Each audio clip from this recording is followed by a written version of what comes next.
Bonjour, bonjour les amis, comment vous allez? Moi, je vais très bien. Je suis Madame Foussi Thérèse. Je voudrais vous remercier parce que chaque jour vous visitez ma page Facebook pour voir les différents problèmes et tirer la leçon. Je vous prie d'écouter cette vidéo jusqu'à la fin.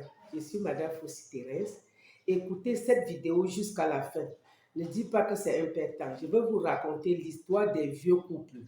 Un couple de la mère a plus de 50 ans et le père de plus de 60 ans. Et c'est une histoire qui va vous aider. L'histoire, c'est le fils qui me dit, ma mère et mon père ont des problèmes. Et il me raconte l'histoire du terrain où ils habitent actuellement. L'histoire est que quoi, là où ils habitent actuellement, c'est un terrain qui a été payé par la mère. Mais avant, il y avait un premier terrain, on appelle ça le terrain de la jeunesse. Comme je vous dis souvent, quand même si tu trouves 90 mètres carrés, il faut d'abord payer quand tu es jeune. C'était le problème, le terrain de la jeunesse, que le papa, lui, il avait acheté quand eux étaient les jeunes mariés. Et la femme aussi était une femme battante. Les deux se battus pour construire cette première maison sur un petit terrain à bord de l'eau qui n'était pas grande. Avec le temps, la route est venue détruire ce terrain et laisser une petite partie que l'homme a vendue et il n'a rien donné à la femme. La femme n'était même pas au courant à combien on a vendu.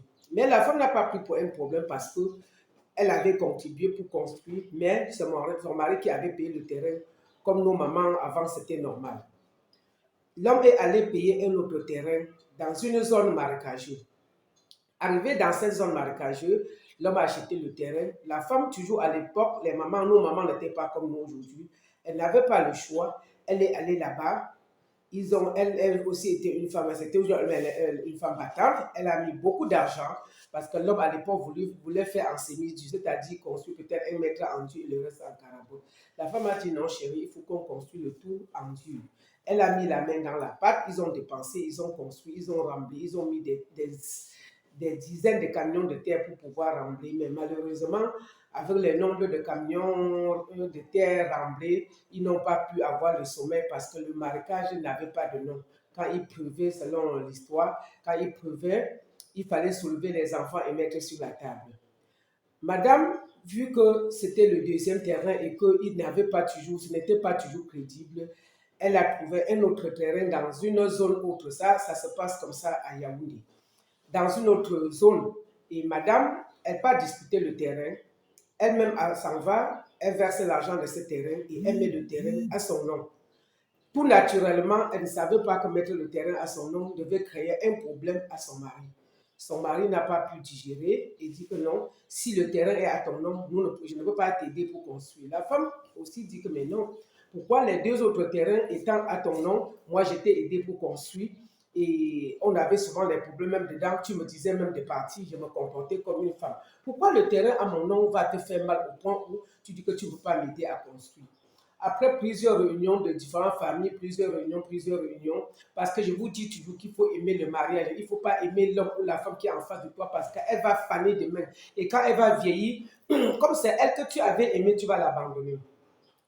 Les familles sont venues discuter, jusqu'à la fin, l'homme est tombé d'accord qu'il devait aider la femme à construire ce terrain. L'homme a aidé la femme, ils ont construit le troisième terrain et aujourd'hui, ils vivent sur ce terrain. Ils ont fait les autres enfants parce que les autres enfants étaient sur le premier terrain. Le deuxième, il a 4 enfants. Le premier enfant sur le premier terrain qui était à bord de l'eau que l'homme a vendu. Le deuxième terrain dans le marécage où l'homme a encore vendu. Mais tous les deux autres terrains étaient au nom de l'homme. Aujourd'hui, le terrain où ils habitent, c'est au nom de la femme. L'homme l'a aidé à construire. Juste quand la femme a payé ce terrain, les problèmes ont commencé. L'homme a commencé à dire que non, il ne peut pas. Mais là, on a tout fait. Les hommes, même les gens de la famille de l'homme, l'a amené à dire que ce que tu fais n'est pas sérieux, c'est trop le gros que vraiment. Je veux dire, même selon les explications de cette dame, même de cet enfant, même la belle-mère a dit à son fils que tu n'as plus raison. Et c'est donc comme ça qu'ils ont commencé à construire cette maison. Ils vivent dedans. La femme s'est battue, allait abonner l'eau, la sonnelle, la snec, la lumière, et ils sont à la maison, ils sont un petit confort, ce n'est pas très fort, mais ils ont leur confort. L'histoire ne s'arrête pas là. L'homme maintenant dit que non, comme le terrain est au nom de la femme, vraiment, l'homme, il n'est pas à l'aise, il n'est pas à l'aise et tout le temps, c'est des problèmes, c'est des problèmes, c'est des problèmes. Et la femme a même décidé de changer les papiers et mettre à son nom. Mais qu'il arrivait une somme d'argent encore à payer pour pouvoir avoir le titre foncier. L'homme ne voulait même pas payer l'argent pour que le titre foncier sorte à son nom. La femme a dit que mais non, je ne peux pas payer le terrain. Et juste parce que ça a mon nom, tu dis que tant qu'on ne change pas le papier, tu ne peux pas construire. Et maintenant, tu te mets à construire. Voilà maintenant le titre. Allons changer, tu paies l'argent du titre foncier. Il y avait une somme d'argent à payer pour avoir le titre. L'homme n'a pas toujours accepté d'aller payer cet argent, mais il veut que tout soit à son nom. Pour lui, c'est la règle de l'art. Vraiment, cette histoire est très drôle, mais c'est vrai. Ils sont là, mais la femme paie l'eau, la femme paie la lumière. Pourquoi? Donc, quand on demande l'homme pourquoi, il dit que tout est à son nom. Je paie par rapport à quoi? Il ne peut pas rationner, il ne peut rien faire à la maison. Pour lui, c'est normal parce qu'il est dans la maison de la femme, il ne va rien faire. Ça a créé tellement de problèmes que l'homme, vu qu'il ne peut pas amener une femme dans cette maison, il part dehors maintenant fabriquer une autre femme qui paie un autre terrain dehors et il construit, il met cette femme dedans. Et il part là-bas, il revient à la maison seulement. Sa propre femme de la maison devient comme la tisa, comme vous appelez souvent tisa. Ça, c'est ce que vous parlez. Nous, on a appelé ça pour nous les bordels. Il a construit une maison dehors, mettre la bordelle, sa tisa dedans, et qui vit plus là-bas. Il vient à la maison juste pour remplir les formalités, pour ne pas dire pour qu'on ne dise pas qu'il a divorcé. C'est donc comme ça qu'il vit comme ça. Voilà la vie, il a double vie avec d'autres enfants dehors à cause de cette frustration. Pourquoi? Parce que dans sa tête, il se dit que si la femme là lui dit de quitter dans ma maison, il va directement aller vivre chez celle-là. Mais malheureusement, je ne comprends pas les hommes. Celle-là, c'est toujours une femme. Même quand si celle-ci t'enlève dedans, tu t'en vas vivre chez l'autre là. Un jour, elle va toujours t'enlever dedans, même comme ça à ton nom.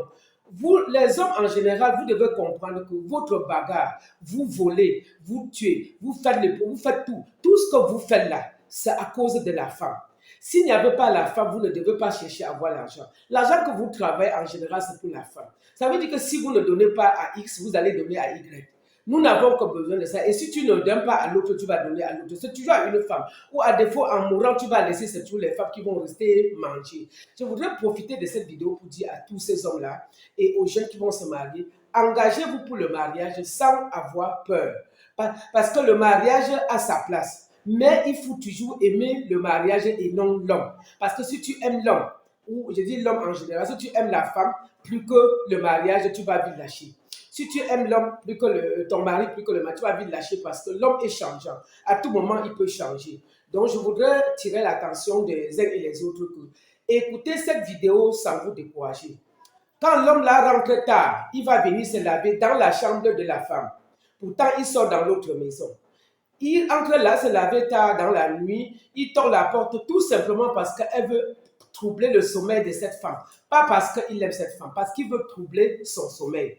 Mais je vais profiter pour dire à tous ces hommes qui font la même chose, ou les femmes, de ne pas le faire parce que la personne qui t'empêche de dormir ne dort jamais. Lorsque tu es couché à côté d'une femme ou d'un homme et que tu dis qu'elle ne peut jamais dormir, pendant que tu regardes ses yeux, si elle a fermé, toi aussi tu ne dors pas. Donc la personne qui empêche le sommeil ne dort pas aussi. Le bonheur doit être vraiment individuel. Et quand tu réussis à avoir ton bonheur, n'empêche pas quelqu'un d'autre d'avoir le bonheur parce que ce bonheur-là, c'est d'abord individuel. Et c'est quand tu as le bonheur toi-même que tu parviens à partager le bonheur. Évitez de dire que vous allez empêcher quelqu'un de dormir. Ce monsieur arrive au stade où, quand il voit qu'il ne s'en sort pas toujours, il fait même comment cette femme est joviale, elle parvient à manger, elle parvient à travailler. Elle court maintenant au village, elle dit construction au village. La femme là ne se décourage pas en tant que femme de ménage, elle a aussi donné sa contribution pour construire au village. Quand il voit qu'il ne peut pas prendre la femme pour venir dans la maison, le terrain qu'il considère que c'est le terrain que la femme a payé. Pas seulement il a construit dehors pour loger une autre femme. Ils sont encore allés, que la femme a fait comme s'il n'était même pas au courant de sa relation de dehors. Ils sont allés au village construire une belle petite maison au village. Et l'homme est le premier maintenant à porter la tise à dehors pour aller dans cette maison au village. Et arrivé au village, il passe se coucher sur le même lit conjugal qu'il dort souvent avec la première femme. C'est ça que je pose toujours 1100 questions. C'est pour arriver où? C'est pour aller où? Toi-même, la femme, qu'on te porte des doigts là, que ne fais pas jusqu'à ma femme connaît, on t'amène au village, on te met dans une chambre, tu vois les habits d'une femme accouchée et ses enfants.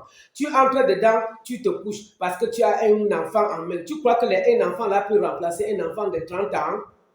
Moi, les femmes, s'il vous plaît, vous les femmes qui veulent que les hommes qui ont déjà l'argent, ce qui est déjà bien, il faut savoir qu'il y a aussi le prix à payer. Il y a beaucoup de conséquences.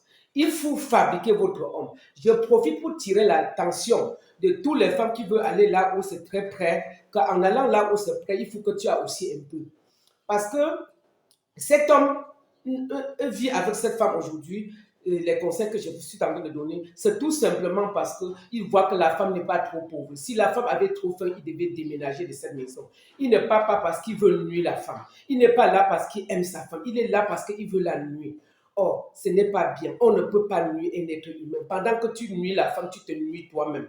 Alors, si je pouvais donner conseil à cet homme, je devais lui dire que si tu en as marre avec la première femme parce que la maison est à son nom, je te conseille plutôt d'avoir ton sommeil toi-même, de déménager, aller vivre là où tu as construit avec cette femme. Là, tu vas être plus à l'aise et plus heureux que d'être dehors à gauche. Tu peux faire un accident. Quand tu vas faire l'accident, tu vas rentrer à la maison mentir que j'ai fait l'accident parce que je voulais faire ceci alors que tu sortais de là. Moi, je vois que toi-même, tu n'as pas de vie. Concentre-toi, soit tu demandes pardon à ta femme pour réconcilier et vivre en paix, soit vraiment tu pars là-bas vivre. Cette femme qui est à la maison, elle va constater que tu es parti, elle ne peut rien faire. Une maman de plus de 50 ans ne fait pas le constat du si. Ce n'est pas important pour elle. Ce sont les jeunes filles qui sont venues en mariage uniquement pour l'argent qu'ils peuvent faire ce constat pour pouvoir te créer des problèmes. Moi, je conseille cet homme de ne pas rester dans cette situation de vie parce que lui-même souffre. Tu rationnes là-bas, mais tu n'es pas là-bas tous les jours pour manger. Mais ici, tu ne rationnes pas et tu dors là-bas tous les jours. C'est toi qui souffres. Je veux conseiller à cet homme que si je peux te donner un conseil d'une mère, je préfère que tu ramasses tes choses, tu pars vivre là où tu as construit, tu laisses là parce que ce n'est pas à ton nom, que de venir là-bas, aller là-bas, aller là-bas, aller là-bas, où tu te réconcilies normalement, tu prends une responsabilité en bonne et due forme, sans l'insulter, sans l'insolencer, sans l'insolenter, et puis tu vas vivre à l'aise. C'est pour ça que j'ai demandé, la vidéo va être un peu très longue, mais c'est pour sensibiliser les autres personnes qui sont dans les mêmes situations, parce que le dehors est pourri. Le dehors est vraiment pourri. Les hommes, sachez que comme votre mère vous a donné au monde, c'est comme ça que la mère de la femme l'a donné au monde.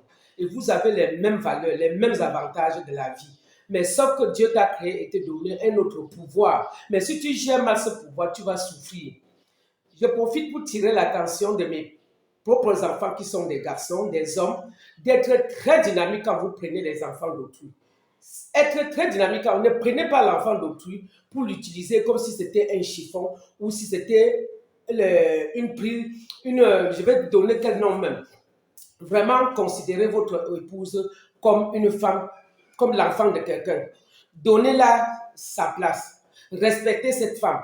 Parce que quand un homme pose des actes comme ça, après, il est jaloux de la femme. Quand la femme donne son temps, sa famille, il est jaloux. Quand la femme donne dans la famille de l'homme, il est jaloux. L'homme est aigri. Ça ne nous avantage pas.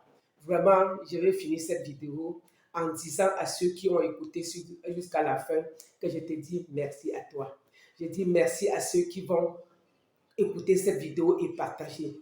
Merci parce que vous allez sauver les autres mamans qui ont travaillé dur, mais aujourd'hui, ils n'ont pas l'argent pour payer le remède. Merci parce que vous allez aider aussi d'autres papas qui ont aussi travaillé dur, mais ils n'ont pas l'argent pour payer leur remède. Je vous souhaite bonne journée. Bisous, bisous. Bye bye. Maman Fossi Thérèse. Toujours en pause. Bisous, bisous. Bisous les enfants. Bisous.